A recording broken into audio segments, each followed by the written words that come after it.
I'm gonna take a break here and measure this, because most of the patterns I have for you in this course, you're going to be measuring your gauge at this point after you've done 6 rounds. You're going to just make sure that you are crocheting the same gauge as me, which is like, you could use the same hook that I'm using, which again is an H8 5 millimeters.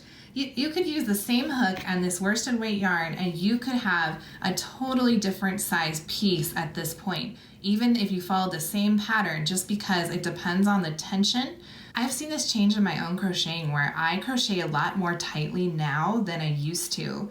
So you're going to measure, see how this bumps out right here. This is going to be the widest point because you're doing like a spiral out always. So this is going to be your widest point, and you're just going to measure across from the widest point, and you're going to go through the middle. See the little, this is the middle of your magic circle. And then you're going to see what is the measurement on the other side. And we can see this is the 4. So this is 3.75 inches across. So we're just checking the diameter of this.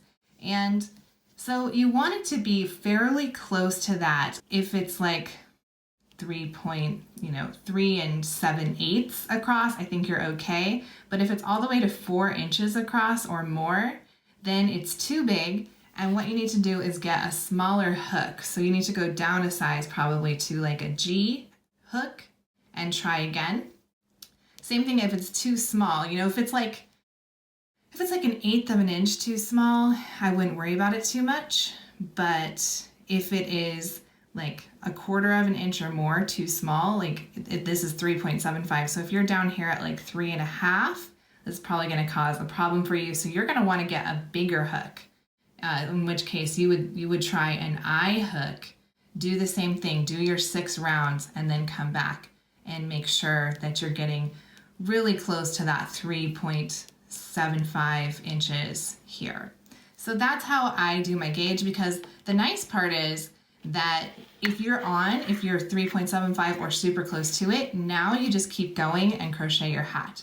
If not, you can rip this out and try again with another hook, but at least you don't have to make, like most actually beanie patterns will have you make like a square and measure it to check your gauge, but then you just have this random square hanging out and you're like, what do I do with this? So I actually like doing this better, because now you're either good to go and you just keep going, or you start again with a bigger or smaller hook and then measure again and see what happens. That's the basics of measuring gauge. Let me know if you have any questions in the comments down below.